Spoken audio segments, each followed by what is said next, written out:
నిరంతరం దీంట్లో లేదు, ఆనందం లేదు. ఆనందం ఉందని కోరుకోకండి. ప్రపంచంలో ఒక రోజు బాగా పొగుడుతాడు, ప్రపంచంలో బిజినెస్ బాగుంటుంది, ఓరో డల్లో బుద్ధి ఫలానా ఆయన మంచోడు అంటారు. ఇది ప్రపంచం అప్పట్లో నుంచి ఉంటాయి. ఓహో ఇది సీరియల్, ఇది నిరంతరంగా ఆనందం ఉండదు, అందుకే నిరంతరం దుఃఖం ఉండదు. బుద్ధభావనం అంటే ఇది అనిత్యమే, ఇది శనిక్యమే. బుద్ధభావనం అంటాడు విభాసనాలు. ఓ ఎంత దుఃఖం వచ్చిందా, ఇది శనికే పోయేదే, ఆనందం వచ్చి శనికమే. ఇది ప్రపంచం సంవత్సరాలు. ఒకరోజు మీ ఆయన నీతో హ్యాపీగా మాట్లాడతాడు, ఒకరోజు సిరాగా పడతాడు, నేను తీసుకోబెట్టి నా పిల్లలు లేనా అంటాడు. అంటే అనపరంగా మనసులో ఉంటుంటాయి, నీ కోపం వచ్చింది, ఇది ఏంటయ్యా అని అనుకుంటావు. ఇది సహజం. ఇది అంటే ఒకమాలేమో నాకు ఇలాంటి దొరకటం అదృష్టం అనుకుంటావు.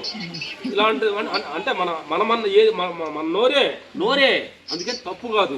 ఈ సంసారంలో ఉండి అప్పటి నుంచి భగవంతుడి పెట్టిన నేచురల్ సిచ్యువేషన్ ఇది. పొద్దుగులు ఆనందంగా ఉండలేరు, పొద్దుగులు అనేది దుఃఖంగా ఉండలేరు. చిన్న కొంచెం దుఃఖమే ఏంటంటే ఆనందాన్ని ఇచ్చేది, ఆనందం ఏంటంటే దుఃఖాన్ని ఇచ్చేది. రెండు ఒకటే. తల్లి ఆనందంగా ఉన్నాను, ఇసుగు పుట్టింది, కొంచెం చిరాకు వచ్చింది, అప్పుడు దుఃఖం ఏది అంటే ఆనందంలో పుట్టిన పిల్లే కదా దుఃఖంగా ఉన్నాను, మళ్ళీ ఆనందం వచ్చింది, ఆ దుఃఖంలో పుట్టిన పిల్లే కదా ఆనందం. రెండు ఒకటే కదా.